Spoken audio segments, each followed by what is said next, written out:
Vote গ্রহণ পর্ব সম্পন্ন হতে কাটিগড়া বিধানসভা কেন্দ্রের নিজের জয়ের ব্যাপারে পূর্ণ আত্মবিশ্বাস প্রকাশ করলেন বিজেপি প্রার্থী কমলাক্ষ দে পুরকায়স্থ।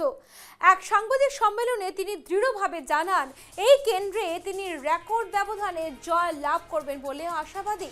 কমলাক্ষ বলেন, এবারের নির্বাচনে সাধারণ মানুষের যে বিপুল সমর্থন ও ভালোবাসা তিনি পেয়েছেন, সেটাই তার এই আত্মবিশ্বাসের মূল ভিত্তি।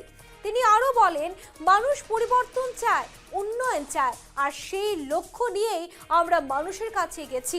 ফলাফলও তার প্রতিফলন দেখা যাবে বলে আমি বিশ্বাস করি। জয়ী হলে এলাকার সার্বিক উন্নয়নকে অগ্রাধিকার দেওয়ার কথাও জানান তিনি। অবকাঠামো উন্নয়ন, কর্মসংস্থান বৃদ্ধি এবং সাধারণ মানুষের দৈনন্দিন সমস্যা সমাধান, এই তিনটি বিষয়কে সামনে রেখেই কাজ করার অঙ্গীকার করেন কমলাক্ষ। কাটিগড়ার রেকর্ড জয়ের প্রত্যাশা, ভোট শেষে আত্মবিশ্বাসে ভরপুর কমলাক্ষ জনসমর্থনের জোয়ারে ভর করে জয়ের দাবি বিজেপি প্রার্থীর।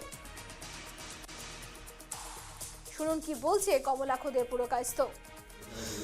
15 বছরের ইতিহাসে কোনোদিন সেই এমএলএ ফান্ডের সাপ্লাই দেওয়া এইগুলো রাজনীতি কোনোদিন করিনি, এবং ভবিষ্যতেও আমি মনে করি যে এমএলএ হয়েছি অন্তত দৃষ্টান্তমূলক কিছু কাজ করা যাবে। এমএলএ হয়েছি বরাকগিরির আর্থসামাজিক উন্নয়নের জন্য, এমএলএ হয়েছি যে আমাদের বঙ্গবাসীরা যারা আছেন, যারা আমাদের কী চাওয়া পাওয়া আছে, কী অধিকার আছে, মানুষের বিভিন্ন ইস্যু বিধানসভায় উত্থাপন করেছে, আরও বিধানসভায় উত্থাপন করবো। এবং আমি মনে করি সামনের দিন যে 5 বছর এমএলএ আছে, হয়তো বা 5 বছর পর এমএলএ থাকবো না, কিন্তু এই 5 বছরে যাতে কাটিগড়ার সমষ্টিতে যাতে মানুষ বলতে পারে যে এই 5 বছরে অনেকগুলো কাজ হয়েছে, এই কাজের ফলে আমরা আমাদের কিছুটা আমরা পরিস্থিতি আমরা খুঁজে পেয়েছি, এই নতুন নতুন জিনিস হয়েছে, এবং যেগুলো কাজ স্বাধীনতার পরে অনেকটাই কিন্তু ছোটোখাটো ব্যাপার, এগুলো নিয়ে আমি মনে করি যে না করে বড় বড় কাজ কীভাবে করতে পারে, কী করা উচিত।